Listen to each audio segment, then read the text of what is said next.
Wibi, kan kemarin kita udah bilang ya, kalau bulan Ramadan itu setan-setan tuh pasti pada dikurung. Apalagi kayak kalau misalkan di pesantren gak sih? Kan pasti terkenal dengan aman. Iya, ngerasanya gitu ya, kayak Apalagi lebih bulan aman. Ramadan kan. Tapi ternyata pikiran gue tuh salah. Karena gue tuh punya cerita, ada kejadian mistis di pesantren. Bahkan pocong aja tuh ikutan ngaji. Di sana. Di sana. Gila. Wow. Muibi. Iya. Kali ini gue pengen cerita tentang perempuan yang ngelanggar pamali di pesantren yang mengakibatkan banyak kejadian horor yang nimpa dia. Aduh. Kita sebut aja perempuan ini namanya Aya ya.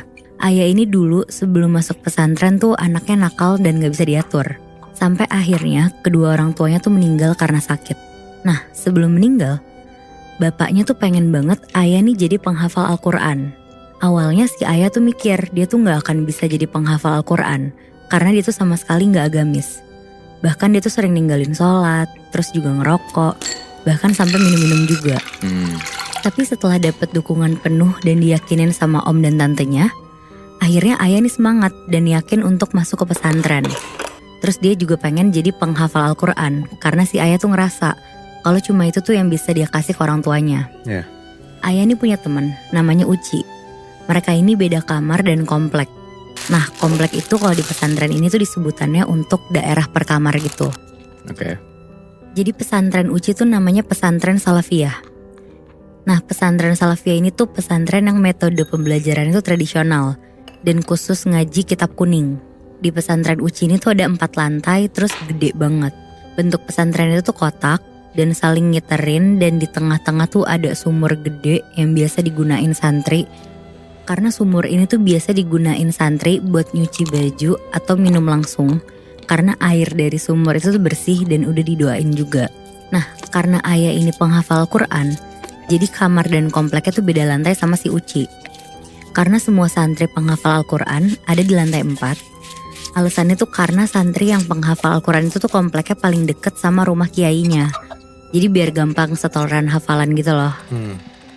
Nah akhirnya si Aya sama Uci tuh jadi deket banget Muibi semenjak kenal di pesantren ini.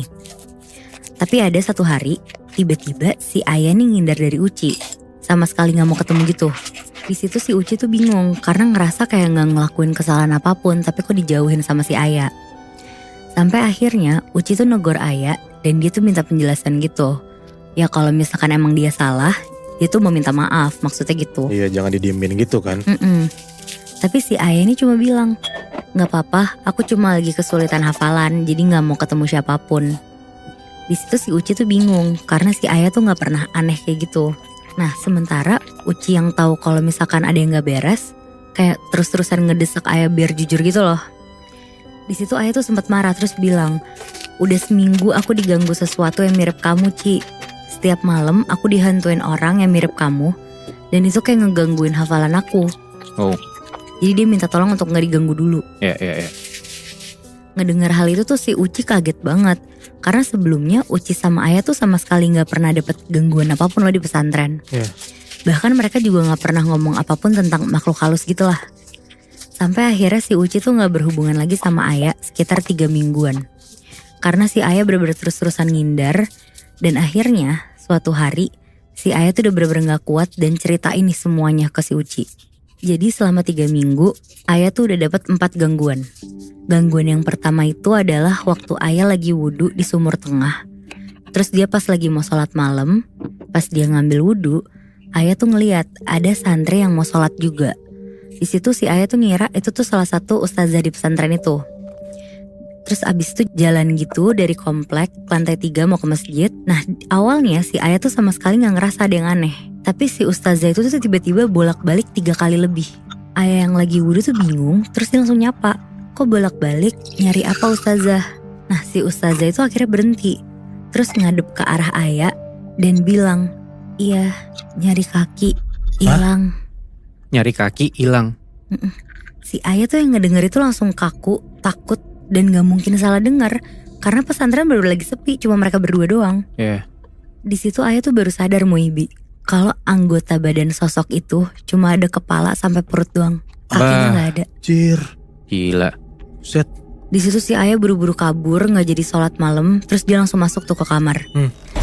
Nah udah tuh Muibi, ada lagi gangguan yang kedua. Pas Ayah lagi haid, dan dia tuh mandi malam karena dari pagi sampai sore dia tuh ada tugas, jadi baru sempet mandi habis maghrib. Kamar mandinya tuh cuma pakai sekat doang, jadi nggak ada pintunya, dan bak airnya tuh kayak manjeng gitu. Jadi semua santri kalau mandi bisa ngeliat tangan dari samping, karena bak airnya tuh jadi satu kan. Nah di sini si Ayah tuh lagi nyuci pembalutnya, tapi dia tuh kebiasaan buat nyuci pembalut tuh pakai deterjen. Dan apesnya di malam itu dia tuh lupa kalau deterjennya tuh habis. Dan kebetulan di sampingnya tuh lagi ada yang mandi juga. Jadi dia minta tuh, terus dikasih. Tapi pas dia nyuci pakai deterjen itu, dia tuh ngerasa darahnya malah makin banyak dan gak hilang-hilang. Terus gak tahu kenapa orang di sebelahnya tuh nyeletuk, "Opo ya?" Terus dijawablah sama Ayah, "Ini nyuci pembalut gak selesai-selesai." Terus dijawab lagi, "Daripada koe ngumbah gak sabun, mending kayak no aku ae." Yang artinya tuh daripada kamu cuci pakai sabun, mending kasih saya aja. Wah, kasih apanya maksudnya? Pembalut yang ada darahnya banyak itu Muy. Buat apa anjir kasih ya? Itu dia. Terus suaranya tuh kan tadi normal kan, kayak santri biasanya. Tiba-tiba tuh berubah jadi suara nenek-nenek, serak basah. Dan setelah ngomong gitu, nenek-nenek itu langsung ketawa. Aduh gila.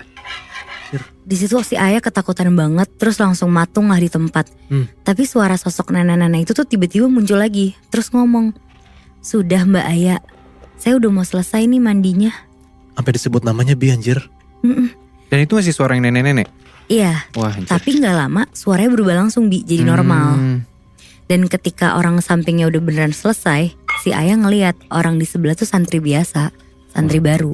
Gila. Aneh banget ya. Asli. Di situ dia tuh bener-bener ngerasa aneh, terus dia ketakutan banget. Dia tuh bingung kenapa kok bisa segitunya gitu. Tapi gak sampai situ aja Muibi. Ada lagi di hari lain. Pas semua santri lagi pergi ke makam ziarah keluarga pesantren. Itu tuh kayak kegiatan rutin di setiap malam Jumat sore sekitar jam 4. Ayah sama temennya namanya Mbak Laila gak ikut karena dapat tugas untuk jaga Gus Adam. Nah Gus Adam tuh yang paling kecil di keluarga pesantren, umurnya sekitar 6 tahunan. Waktu itu Gus tuh lagi mandi sama Mbak Laila. Jadi si Ayah pergi ke kamar sebentar buat ganti baju karena bajunya kotor habis masak. Pas udah ganti, Ayah dengar kamarnya tuh kayak diketok. Pas dibuka, dia ngeliat ada anak kecil lari. Terus tiba-tiba pas sampai di pojokan, anak kecil tuh berhenti. Nah si Ayah karena ngeliat anak kecil, dia mikir kalau itu tuh si Gus Adam kan. Disamperin lah sama si Ayah. Terus si Gus Adam ini tuh berhenti, berdiri di tengah jalan, tapi cuma kayak kelihatan siluet aja karena lorongnya lagi gelap. Terus dipanggil lah, "Gus, sampun mandi jenengan." Artinya Gus udah selesai mandinya. Terus dilanjutin lagi nih dia nanya, "Mbak Laila di mana?" Anak kecil di depan itu tuh gak nyaut sama sekali Muibi, tapi balik badan, terus langsung lari lah ke Ayah. Dan pas mau sampai, kepala si anak kecil ini tuh jatuh ke bawah. Wah, Sisa badannya doang yang berdiri. Anjir digangguin sama macam-macam makhluk halus ya? Iya bener. Nah di situ Ayah bener-bener langsung teriak keras banget, dia shock banget. Dan gak lama si Mbak Laila keluar ngegendong Gus Adam. wah anjir. Nah jadi gangguan yang dialami Ayah tuh bermula karena dia ngelakuin pamali di pesantren. Pamalinya adalah santri yang hafalan Al-Quran tuh gak boleh hafalan di lantai 1 malam-malam. Karena kalau misalkan nekat hafalan Al-Quran di sana, santri yang hafalan itu tuh bakal digangguin sampai gak betah dan akhirnya keluar dari pesantren itu. Oh shit. Tapi si Ayah tahu nggak kalau misalnya emang yang harus ngafalin Al-Quran itu nggak boleh baca di lantai 1? Ayah gak tahu Muy. Oh apes juga berarti dong? Iya bener. Nah sampai suatu hari si Ayah ini tuh terpaksa harus hafalan di lantai 1. Karena si Ayah tuh gak bisa hafalan di kompleknya sendiri. Karena dapat pesan dari Kiai kalau anak Kiai yang kecil tuh lagi sakit. Jadi si Kiai ini tuh pesan gak boleh bikin gaduh karena anaknya lagi sakit itu. Takutnya nanti kebangun terus nangis. Jadi dia hafalan di lantai 1 yang mana itu sepi lah ya. Bener. Jadi gak ganggu orang gitu. Oke, terus? Karena si Ayah takut dimarahin, bener kata lo Bi, dia akhirnya ke lantai 1. Karena si Ayah ini tipe yang kalau hafalan tuh harus keras suaranya. Tapi dia sekarang posisinya udah tahu nih kalau di lantai 1 tuh gak boleh. Belum, dia belum tahu Oh juga. dia gak tahu. Dia masih belum tahu. Oke, terus. Nah jadilah dia hafalan di lantai 2 dulu nih awalnya.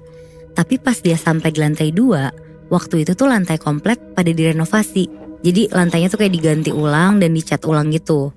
Jadi gak nyaman nih si Ayah kalau misalkan mau hafalan di situ. Akhirnya dia hafalan lah ke lantai 1 nih. Nah akhirnya si Ayah tuh bangun sekitar jam 1 pagi. Pakai mukena, dia bawa Al-Qur'annya, terus dia turun ke lantai 1. Dia duduk di tangga untuk hafalan. Keadaannya di situ semuanya sepi, nggak ada yang bangun karena ada peraturan tuh di pesantren itu. Jam 10 malam harus steril dan nggak boleh ada yang keluar dari kamar. Nah 15-20 menit kemudian si Ayah nih mulai hafalan kayak biasa. Nggak ada apa-apa, semuanya aman. Sampai akhirnya dari ekor mata si Ayah nih ngeliat ada orang yang berdiri tapi nggak kelihatan jelas sosok siluetnya tuh kayak gimana. Karena gordennya itu tuh kayak bergelombang, tapi kelihatan banget nih kalau sosok ini tuh kelihatan gede banget. Dari balik gorden itu? Iya. Oke. Di situ si Ayah tuh mikirnya itu salah satu santri. Tapi makin lama bayangan itu tuh makin kecil. Berarti ya makin deket kan siluetnya. Nah pas Ayah nengok, siluet itu tuh kayak duduk. Dan ada cepolan kayak di rambutnya gitu, di rambut atasnya. Ayah sebenarnya udah takut tuh di situ. Tapi udah nanggung lah hafalannya dikit lagi selesai. Dan Ayah juga mikir udah gak ada tempat lain lagi buat hafalan. Terus akhirnya si Ayah lanjut hafalan. Kali ini hafalan tuh agak keras. Tapi semakin keras di hafalan, Ayah tuh ngerasa sosok ini tuh ikutan hafalan dan ngaji bareng sama dia. Wah gila. Udah 20 menit hafalan, dia makin gak fokus. Ayah akhirnya tetap ngaji tuh. Dan beneran sosok ini ikutan hafalan dan ngaji. Akhirnya pas Ayah berhenti, Ayah tuh ngelihat jelas banget kalau sosok siluet ini tuh pocong sebenarnya. Ya gila. Anjir. Sambil ngaji, Ayah terusan hafalan Ayah sambil si pocong ini tuh ikutan ngaji Muhyiddin. Ih. Dan si sosok pocong ini dari kepala sampai pinggul itu tuh kayak geser-geser ke kanan, ke kiri kayak gini loh. Ya gila. Nah si Ayah sebenarnya tuh udah teriak ketakutan, tapi dia gak bisa ngapa-ngapain apalagi lari kan. Ada kali 10 menitan tuh si Ayah bener-bener matung sambil terus ngedenger pocong ini tuh ikutan ngaji. Duh anjing ribet. Tapi ya udahlah si Ayah coba ngafalin ayat kursinya, dia doa-doa yang dia tahu buat ngusir setan ini kan. Akhirnya pas dia udah bisa gerak, dia langsung cepet-cepet tuh jalan ke arah tangga. Nah pas dia belok mau ke arah tangga menuju lantai 3, ada kamar yang lampunya nyala. Di situ dia udah ngerasa lumayan lega. Tapi tiba-tiba dia tuh ketakutan lagi. Bahkan kakinya sampai lemes karena dia tuh ngelihat jelas banget ada siluet pocong itu. Tapi kali ini tuh gak ngaji, ngeluarin suara kayak orang kecekek gitu. Tapi suaranya tuh ngebas banget. Terus gak lama kemudian ada yang bisik-bisik lah ke Ayah. Wong dosa koyo koe ora oleh ngaji. Artinya orang yang berdosa kayak kamu gak boleh ngaji. Wah gila. Dan pas dia nengok ada pocong itu di depan mata Ayah. Pocongnya tuh mukanya busuk banget. Matanya keluar ngegantung di uratnya. Terus matanya tuh warnanya hijau kemerahan gitu. Dan mukanya tuh udah gak utuh karena kayak udah digerogotin ulet gitu. Oh gila. Nah setelah kejadian di lorong itu, si Ayah tuh baru cerita lah itu semuanya. Dan semenjak itu si Ayah tuh ngehadap ke Bu Nyai. Bu Nyai ini tuh kayak orang di pesantrennya. Dan ceritalah semua hal yang dialamin semenjak itu. Di situ Bu Nyai cuma ngelus-ngelus kepala Ayah dan senyum sambil bilang semua makhluk yang gak terlihat itu adanya mutlak. Gak bisa dihindari dan diremehkan. Kita harus bisa menerima banyak makhluk jauh sebelum kamu datang. Dan mereka hidup di mana aja di sini.